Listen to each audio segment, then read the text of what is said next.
Okay, we're holding here in the Gemara Mesechta Megillah Daf Chavches Amud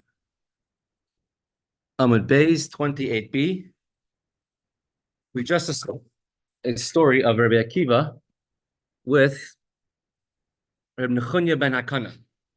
Rabbi Akiva asked Rabbi Nechunya ben Hakana, "Why do you live such a long life?" And Rabbi Nechunya ben Hakana's servants quickly went and they tried to. First, they beat him up, they chased him away, and Rebbe Akiva had to climb up a tall palm tree and hide from them. And Rebbe Akiva asked a question in learning. A question, it says, why does it say keves echad? When you bring the daily the carbon tamid in the base of Mikdash, why does it say keves echad? Twice. And keves is singular, one sheep. Echad is one. Why does it say it twice? And he answered, it means the most special sheep of all of them. That's why it says echad.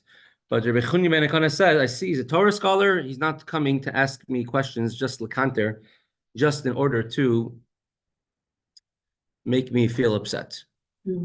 Feel upset.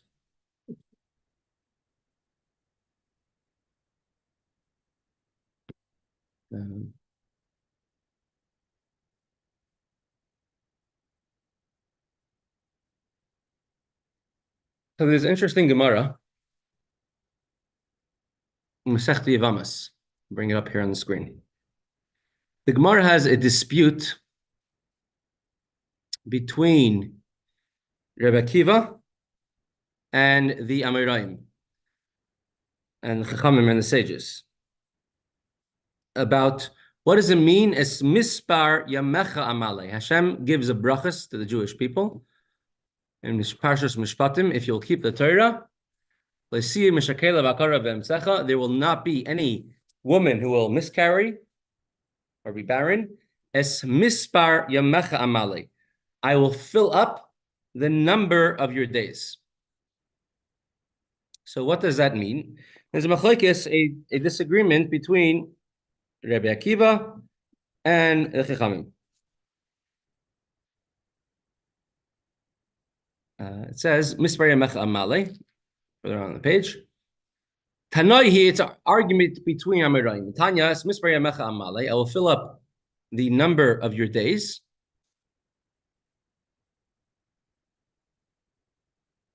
Elu Shnei Dairis. These are two generations, meaning that every person lives the lifespan of two generations, means up to 70 years.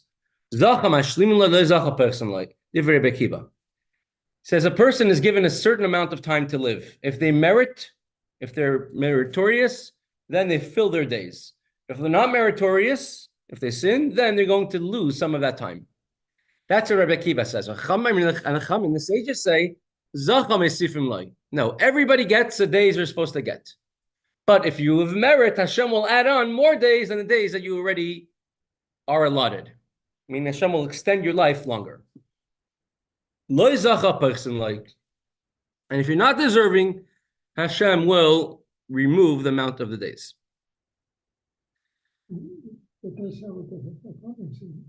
That's the Chachamim say that Rabbi Akiva says a person, if they are merited, will only live to the amount of time they're supposed to live. You can see it here on the screen.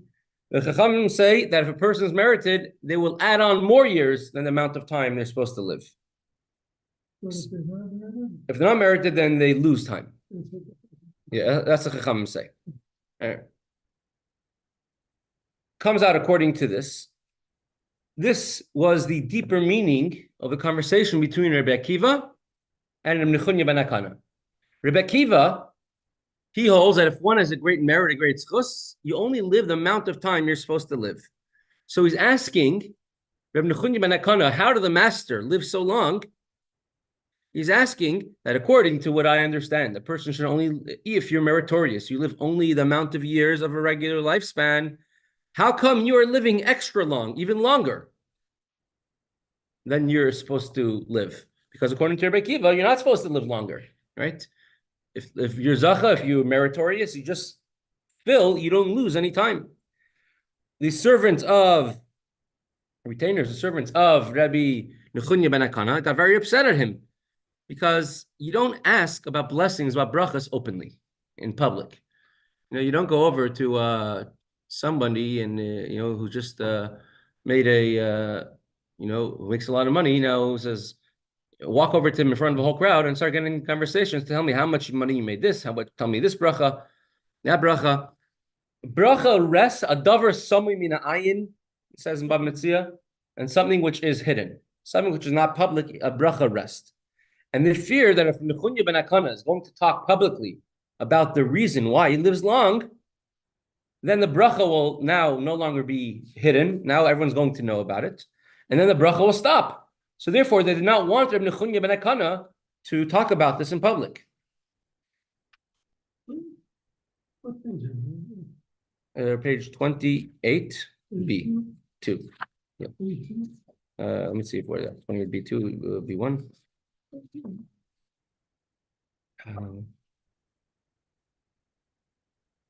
Yeah, 28b1. All right.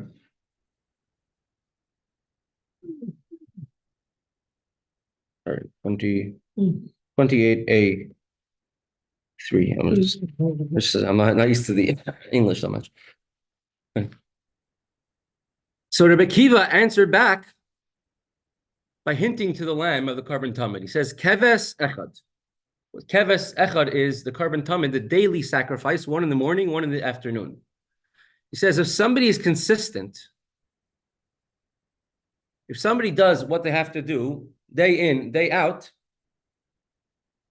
so then you don't have to worry about things being samoy mina ayin, things being hidden from the eye. Rebbe Kiva, and he says, if your person will be zacha, meritorious, what does it mean meritorious? Rebbe Kiva is saying, as long as you do your avodah, you do what you're supposed to do every single day, and you're consistent, then you're going to live your allotted lifespan. So Rebbe Kiva is now telling Rebbe Chunya ben Akana, I know why you lived your allotted lifespan, why your regular years you're supposed to live, because you were consistent with everything you did. My question is, what bracha, what merit did you have? Did you live more than your allotted lifespan? If according to Rebbe Kiva, that's not part of a regular bracha. It must be beyond zacha, beyond being meritorious. It has to be also, in addition to that, there has to be also a schus, an extra merit, an extra thing that he did. So then Rebbe Nechunya ben Akana answered him with several answers.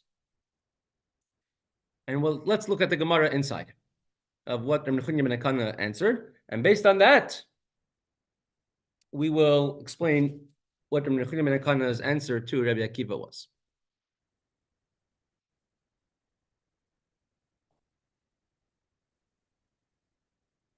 So let's bring it up here.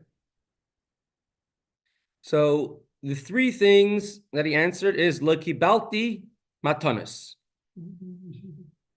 28a2 in the first column. So this is the answer of Nechunya ben Akana to Rabbi Akiva. Why did I live a long life? These are three things that he lived. Three things that he did.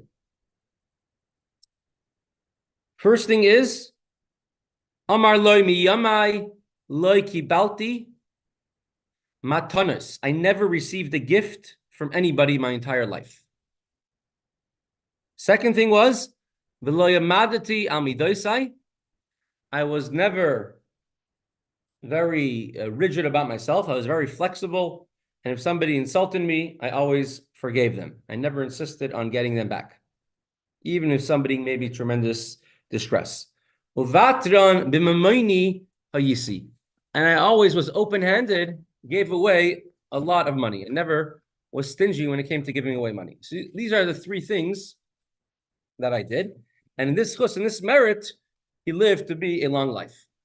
Now, remember, according to Rebbe Kiva, which Rebbe Kiva says, that if a person is zoches, meritorious, to live out their regular amount of days, so these three things, which Rebbe Nechunya ben Akana did, is he never accepted a present. Never accepting a present means I'm satisfied with what Hashem gave me. What Hashem gave me is enough. I don't need more than what Hashem gives me. And therefore, Rebbe Nechunya ben Akana, in turn, merited to live his full life, meaning he never wanted more than, he never looked to get what didn't belong to him. So Hashem says, whatever belongs to you, you will keep. Meaning your days that you're supposed to live, you will live.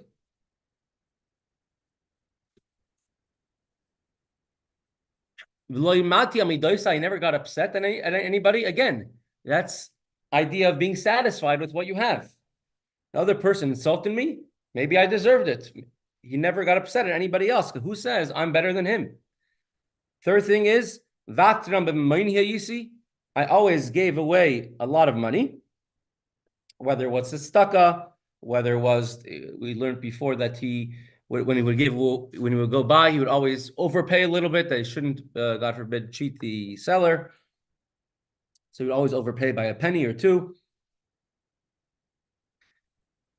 And therefore, he also, in turn, by Hashem, was given a special gift to matana. You always gave extra to others. Hashem says, I will give extra to you.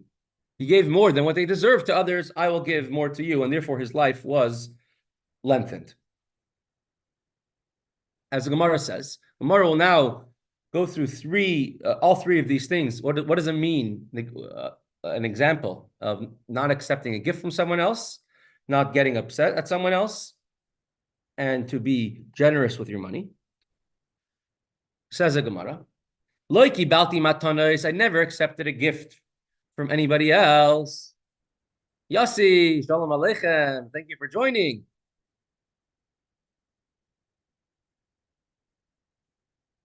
Shalom aleichem. Yeah, Yossi, they come and you join us. It makes it very, very special. Thank you very much, Rabbi. You could be outside now playing soccer, and you come here and you join the Shir Torah. The most important thing. Yeah. We could all learn from you and look up to you. I learned from you. You're the master. Yeah. You're my rabbi. Thank you. Thank you. It says, Loki balti matanos. It says, I never accepted a gift from anybody. He had the Rabbi Eliezer, similar to Rabbi Elazar. He have a meshadr le matanos in Beinesiah. There was the Nasi, which was a Jewish leader at that time. Usually he was from the house of David HaMelech, a descendant of Rabbi Yehuda HaNasi, who in turn descendant from David HaMelech. And he would send gifts from the house of the Nasi, of the leader. Lo have a shakil. He would not receive any gifts. And and even more than that, even if they wouldn't give him a gift, if they would invite him to join him for the for a meal, lo have azal, he would not go to accept any gifts from anybody. Amar lahu, he told the family of the Nasi, told the family of the leaders of the powerful people, Nichu lahu de echya. Do you want me to live? I want to live. Do you want me to live? Ksiv, it is written by in Mishlei by Shlomi HaMelech. Soinei matanos yichya. He who despises gifts shall live long. And if I receive a gift from you, then it will cause my life to be ruined, to be shortened. So says Rebbe Nechunya ben Akana, I never received a gift from anybody, and therefore I was able to live a long life. And the Gemara continues.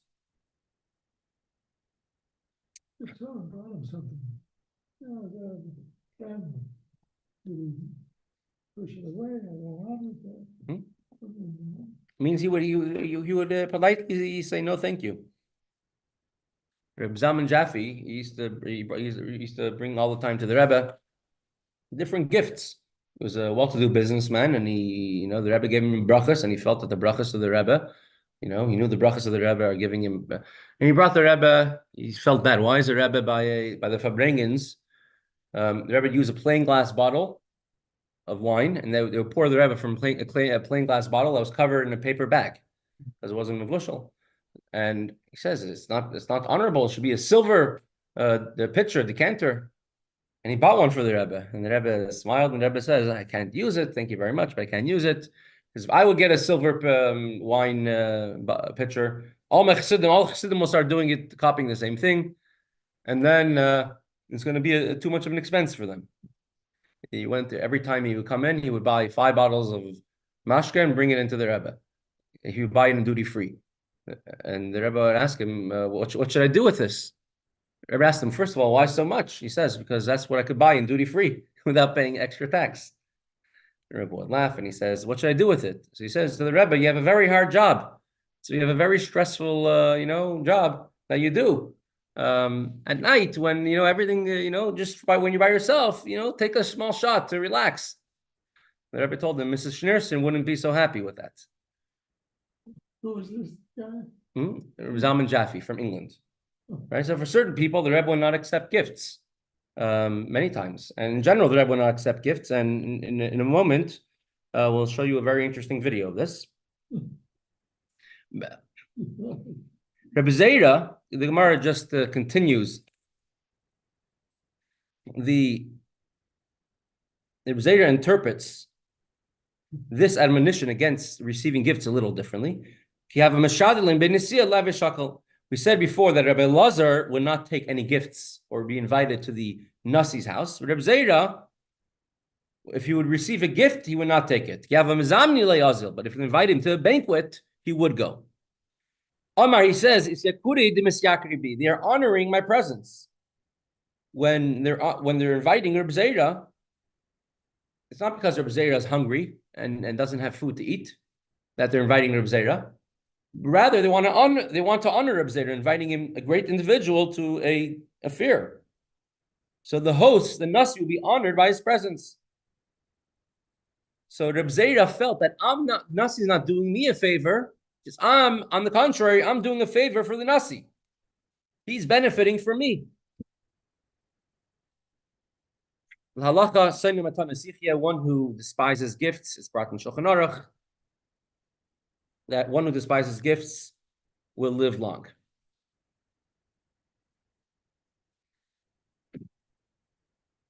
It's now accepting gifts, accepting tzedakah. The Rambam, and he brings this Gemara and other places, and he's very strict, and he says those who learn Torah, if they don't work and they only receive money from others, he calls it a chil Hashem, because you can't have any benefit from Torah. What's interesting is all the Achronim say differently than the Rambam, beginning with the Kesef Mishnah, Rabbi Yosef Cairo. Right, it was a Pirush on the Rambam. And he brings from many Maamar Chazal, many sources from the Chachamim, the sages. It says whoever supports those who learn Torah, it's as if they're bringing Bikurim, first fruits, that they're bringing on Shavuos to the Beis HaMikdash. Now, if the Torah scholar is not allowed to accept gifts, so why would it be praiseworthy to support those who learn Torah? But rather, it must be it is a good thing to support those who learn Torah, and to make that those who learn Torah can learn calmly. So what does it mean? It says if a person is receiving gifts just because they're learning Torah in order to become rich, in order to become honored, so then they should not be accepting gifts. If they want to learn Torah because they want to learn the Torah of Hashem, then definitely they could. It's okay to receive funds and gifts, and people want to give. And all of the Chachamim, all the sages, from the Rishonim to the Achronim, and they all said the same exact thing. Whether for Eis Lasas Lashem Meferu Torasecha, it's time for us in order to keep the Torah. And if people will not be learning Torah because there's no support, Torah will be forgotten from the Jewish people. The only way Torah can exist is because you have Tomchei Torah, those who support Torah. Alter Rebbe Paskins and Shulchan Aruch and the Kuntres Achron, Hilchos Talmud Torah, he rules the same thing. And he says a person, if they're able to and have the capability to learn Torah day and night, they should learn Torah day and night. Especially in today's generations, Tashbetz writes that people do not have memories like they used to learn, don't remember as well, have to have so many more Sfarim. So for sure, if you have the desire to learn Torah day and night, just to learn for the sake of the Torah, not for the sake of prestige or anything else, then they should definitely do it. And Rav Moshe Feinstein was asked the question, should a kollel not accept money, gifts, tzedakah, donations, because, you want to be altruistic and not depend on others. So he says, this comes from the Shliach Rambam, from the Rambam's, but this is coming, he says, from the Yetzer Hara. The Yetzer Hara is trying to get a person to stop learning and trying to find ways of doing it. And this way, he's saying, no, don't stop learning. He says, many things are different nowadays than they used to be. He calls it a Dor Yasan. He says, in the days of old, the men would learn Torah and sit and learn day and night, and the wives would work and support them. And they were willing to live a very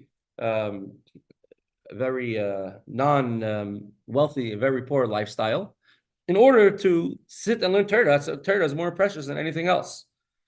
And nowadays, we don't have, many women are not willing to withstand so much hardships. And therefore, it's not a problem for a kollel to receive donations, gifts, giving gifts to those who learn Torah. This is halavai, people should support those who learn Torah much more. Because at the end of the day, this is what Hashem has in the world.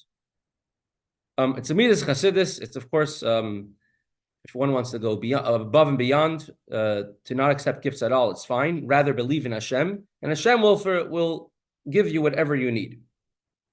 And also, receiving a gift is very, many people have a nature, most people have a nature that they want more money, they want to get more and more.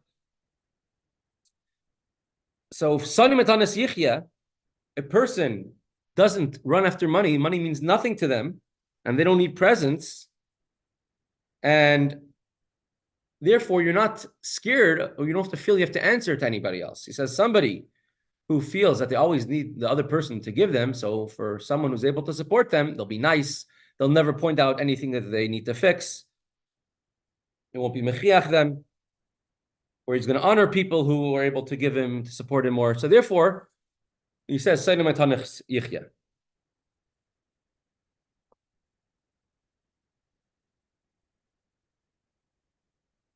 Maggid Mishnah writes that a person should really make themselves satisfied with whatever Hashem gives them. Don't try running and getting more money. Just be sameach b'chalkai. It says, being jealous of others, wanting more, and trying to be honored is what makes a person, make a person pass away. It's all from the Yetzer Hara. A person who does not wants gifts from others, so such a person is a toiv ayin. He only sees the good in others. Doesn't try seeing that nobody can do anything wrong to him financially. And it's even a question in halacha if you're allowed to give a gift to someone without them knowing about it. In halacha, it's not brought down that you're not allowed to receive gifts because you're allowed to halachically. Chaim Pfeffer even adds on something over here. He doesn't say that those who don't receive gifts will live. He says, Soine, those who hate gifts will live. I mean, those who despise having gifts. Meaning, even if they receive a gift, but they really don't want it, such a person will live long. And Chaim Pfeffer himself says, about myself, you could perhaps have a suspicion that I get a salary from the community. People give me, which is called gifts. Now, the machlokes between Rebbe Elazar and Rebbe Zera over here is when the giver is having a pleasure from giving a gift, is it considered to be a gift? Here, when the Nasi would invite Rebbe Zera to the table, and he would feel honored for inviting such a great Talmid Chacham, would that considered to be a gift or not? Rebbe Elazar was known in other places that he was very, very poor. And he thought to himself that if I'm invited over to the Nasi's house, it's not going to be anything special for the Nasi, because I'm a poor man, even though I'm a Torah scholar. I'll just point out several interesting anecdotes over here. Like I said before, the Rebbe would not accept gifts. As a matter of fact, after Gimel Tammuz, gifts which were given or sent into the Rebbe, the vast majority of them were all returned to the sender after Gimel Tammuz. Vast majority. Mm-hmm. Yeah, many people sent presents and gifts, or it was given back to them. You said after Gimel Tammuz, correct. But who would receive them have to give them? Even the person who gave them, if they were still around. The Rebbe was around. What? Meaning, if it was sent and was given in the Rebbe's library, meaning the Rebbe didn't receive it personally. Uh-huh. But it's very interesting. There are times that the Rebbe would accept gifts. And you know what type of gift it was? It was a gift that came with a whole heart, with a came from a place of sincerity. Such a gift the Rebbe would accept. The famous thing of there was a yeshiva boy. He he didn't grow up from. He became a Baal Tshuva. He was just came to yeshiva Torah the first time, and I guess he didn't know the protocol, which was a good thing. And he decided that he wants to give a shliach manos to the Rebbe. So he didn't know what to do, how it works. So you do it, you don't do it. So he went to a store. He didn't have much money. He's in yeshiva Torah. He bought one hamantash, and he bought an orange, put it into a brown lunch bag, and he went to the Rebbe's house and dropped it off. And it was particularly this one later on that the Rebbe had on his table. There were other people who sent shalach manos, and people used to send fancy things. The Rebbe would send all that shalach manos to the Bachram. And he said, this came from a place of sincerity. As if you see here on the screen. You see, he kept it on the table? He kept it on the table, yes. And the Rebbe, I think, even wrote back to that Bachar. I don't remember the exact details, but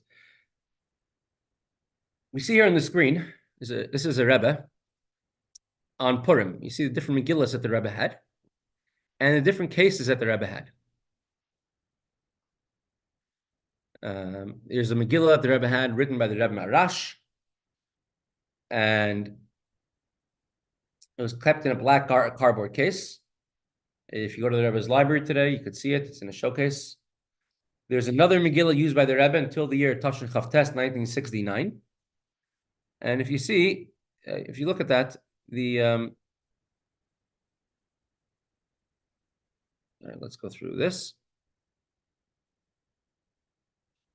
If you look at this, it's also in a here. Go down a little bit. If you look at it over here, it's also, you see the Rebbe's Megillah. The Rebbe walk in a black paper, about a black cardboard case. In the year 1969, there's a chassid in Karnitz. His name was Rebbe Getzel Rabashkin. Getzel Rabashkin from Neville. He was a very, very sincere chassid. He's a grandfather of all the Rabashkins that we know of today. And he was, you could say, more of a simple person. He wasn't, you could say, the greatest Torah scholar, but much more of a Mekusher connected to the Rebbe. And I had a tremendous love for the Rebbe, gave tremendous tzedakah and everything he did.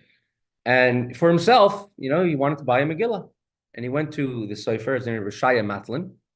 He's a Sofer who wrote mezuzahs in the Rebbe's house. You wrote your tefillin also? Oh, wow, let me know what you're doing with your tefillin if you ever want to get rid of them.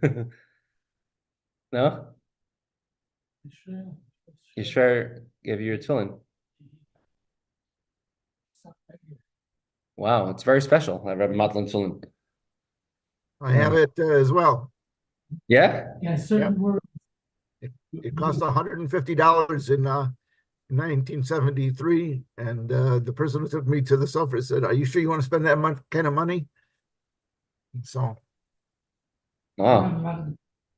The dragon, you want the word to be oppressive. It kills the tag of this. To the right.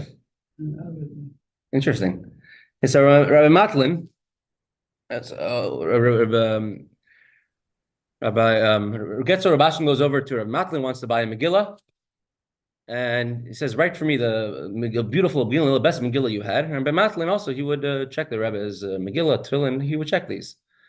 And so Rabbi Matlin wrote him a Megillah. When he went to buy it, he says, "This Megillah is really, really beautiful." And he says, "Even the Rebbe doesn't have such a nice Megillah." That's what Rabbi Matlin told him. He says, "If that's the case, I'm buying this Megillah right now. Full price. Tell me a price." Paid full price, and he got a silver case, and he gave it to the Rebbe. This the Rebbe used. This the Rebbe accepted, because it came from a place of tmimus, of sincerity. Right. So later on, from that year onwards, the Rebbe started using Rabbi Matlin's Megillah. They got from Rebbe Getzel Rav Ashkin with the silver case that Rebbe Getzel Rav Ashkin gave him as well. So such a type of gift, that type of gift, the Rebbe would accept. So here is a very interesting. Again, he's to give. He's to get. So this is when a new car was brought to the Rebbe. It was Purim Kat in the year Tashriv. Purim Kat in the year 1986. I mean, the Rebbe's cars were, you could say, all generally they were older cars. The Rebbe, it's interesting, there's someone he lives down in Eretz Yisrael. I'm not sure if he's still living. He's from Philadelphia originally. He's a successful businessman. He became Baal Tshuva through Rebbe Vremel Shem Tov. And one of his businesses that he had was a car dealership. So he always would send to the Rebbe, if he could, a car. And once or twice, the Rebbe accepted a car from him. One time for the Rebbetzin. The Rebbe didn't have a car. And but listen, the Rebbe's car, when he say was older, etc. And so they wanted to get a new car for the Rebbe. In addition, the Rebbe had a problem with his foot. So they invested a tremendous amount of money. Chassidim did this.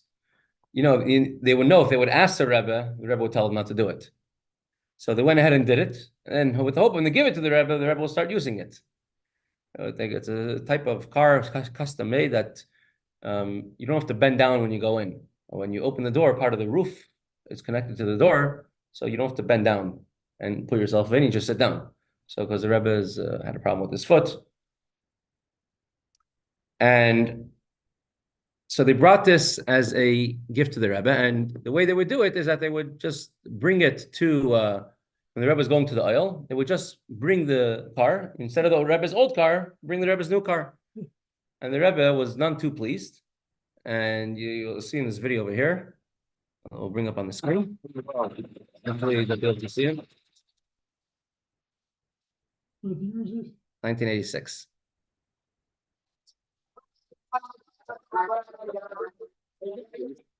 What can they hear from here?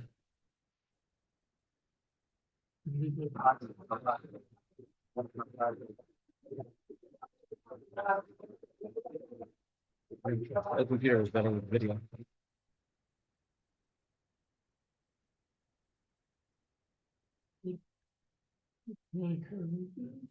Kind of laugh. Okay, the video is not going too well. You could I'll post the link in the chat.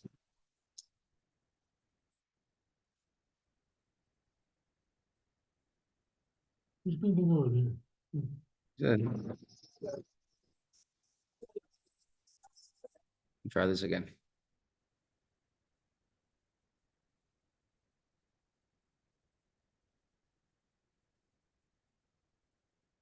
But at any rate, when they brought the new car into the Rebbe asked, "Where's the old car?" Like the Rebbe didn't look too pleased. That's it. This is before the Rebbe gets in. Sending away the old car, they want to bring the new one in. Whoever it was very excited. Taking this video was very excited.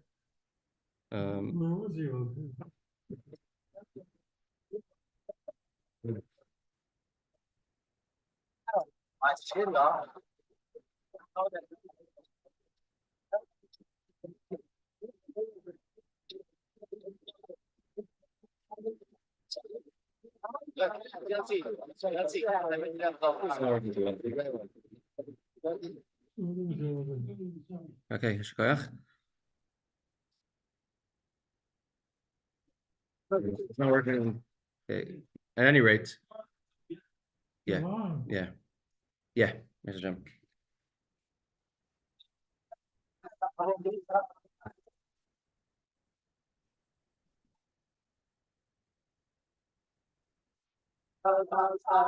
Anyone comes up front.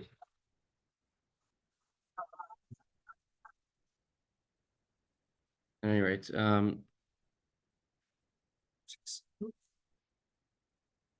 Anyways, you see, when the Rebbe comes down to the car, the Rebbe turns to Rabbi Krinsky, and the Rebbe asks, "Where's my car? Where's the old car?" The Rebbe did not want to accept his gift. See, the Rebbe asks him, "Where's the old car?" The Rebbe tells him, "Bring the old one back."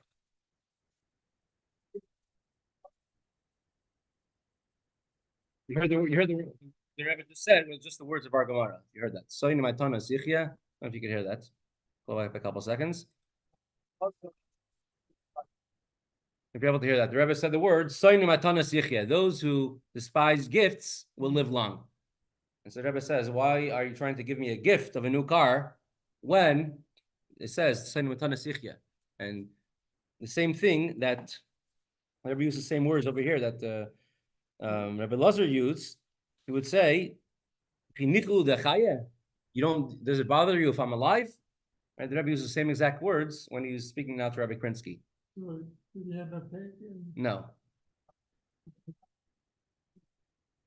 Well, yeah, they didn't take it. They never waited outside 770. About a few minutes, 4 minutes, 3 minutes. See, they sent the car away. They brought back the old car, yeah.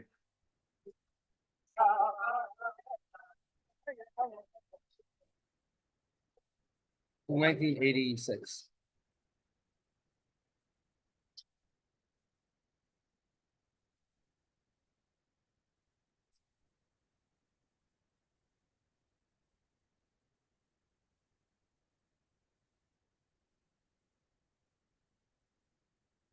We don't have this too often. We're ever just waiting inside 770.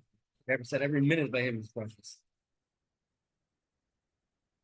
Thank you.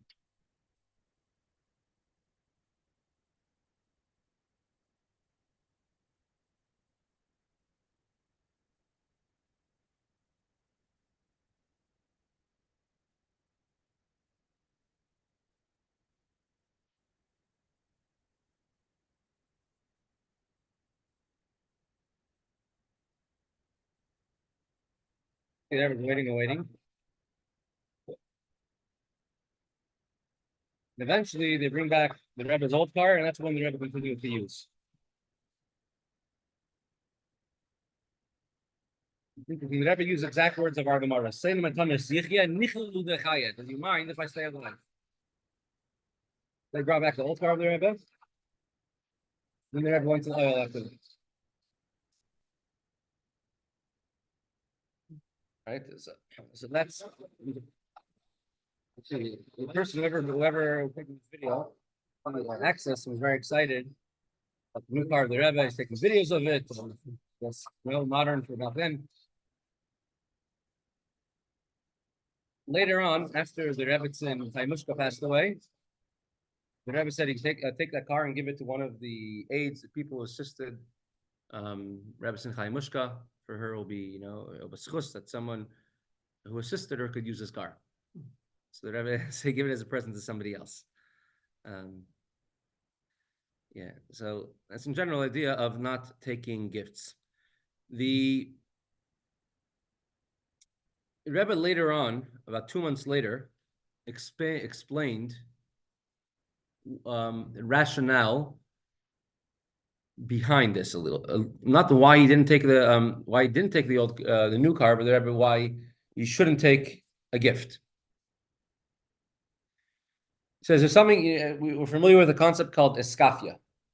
Eskafia means one has to control themselves, impulse control. Meaning someone wants to do something and you hold yourself back. You want to sleep in and you force yourself to get up. You want to eat that delicious food and you don't do it. You want to just relax on the couch and throw off and watch the news, and instead you force yourself to open the sefer and learn. It's called eskafia. You want to just relax and go ahead and do a favor for somebody else. It means forcing yourself. Eskafia is has a very prominent role in Avodas Hashem, in service of Hashem.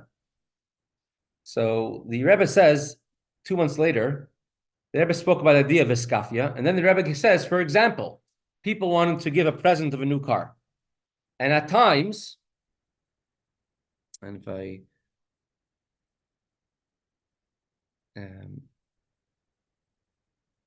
1 second, pause. There's a article Chabad.org. I just want to bring it up so we can just follow along over there. Chabad.org.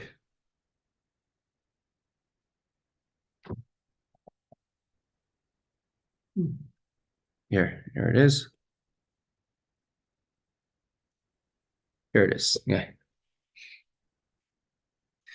All right. And that's the Rebbe is waiting for the old car to return.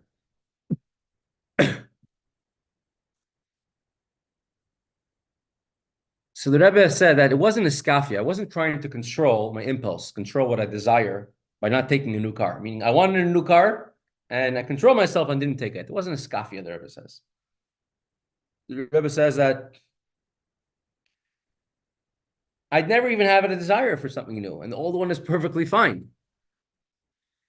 The old one, he says, the old car, says, took him to the oil many times, many times, went to do mitzvahs, went to do many things. When people buy a new car, the Rebbe explained, people rationalize it.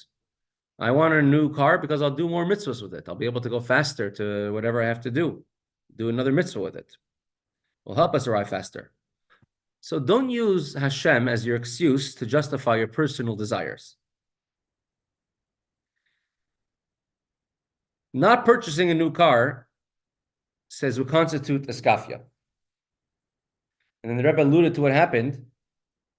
Some people were saying they wanted to buy the Rebbe a new car because the old seats are rubbed out, because it's time for an upgrade. It should look nicer. But the Rebbe says old car, new car for me makes absolutely no difference. If the old car was the agent of Hashem to do many mitzvahs and to do many good things, it should continue to do so in the future. For example, the Rebbe gave, if somebody likes potatoes and they like red potatoes, when they bring in white potatoes and you don't eat it, you're not doing a skafia. Meaning if you're bringing something you don't like, it's not considered to be a skafia if you don't like it to begin with. It's only when you like something and then you control yourself and not do it. That's called a skafia. For example, if you want to give money to tzedakah and you think you should only give a certain amount and you force yourself to give a lot more, that's called a skafia. So why did the Rebbe refuse the new car? So we saw right in the beginning, the Rebbe said, "Soini matanas yichya." Right? Those who despise gifts will live long. Maybe the Rebbe felt a big deal is being made out of it, when no big deal should be made out of. Maybe the Rebbe had other reasons for it. We don't know.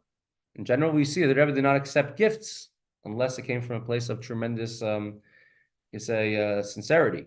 And just to conclude, there's a woman, her last name is Nakar. She lives in Toronto. And after one of the sikhs of the Rebbe, where the Rebbe said how the woman donated the mirrors to the Beis HaMikdash, and the woman were the ones who will bring Mashiach. She took all of her jewelry she had at home. She put it into a box and she sent it right away to the mosquitoes, to the Rebbe. And she says, I want to give this to the Rebbe because this, the Rebbe just spoke about how the woman gave everything to the Beis HaMikdash in order for it into the Mishkan, and she wants it to be used for Mashiach to come. And the Rebbe never gave it back. The Rebbe accepted it. And the box is still there. If you go in the Rebbe's room today, you'll see it's on a shelf. It means behind the glass, because they put glass, and we should take things from the shelves there. But the box is still there. You can see it on the shelf. Meaning, for when it came from a place of tamimos, of sincerity, then you can say it was a matana. And maybe at that point, it goes away from the status of matana, of a gift, and it goes into the status of something unique, something special. Anyways, that's what I have to share today. Tomorrow, Mitzvah Hashem,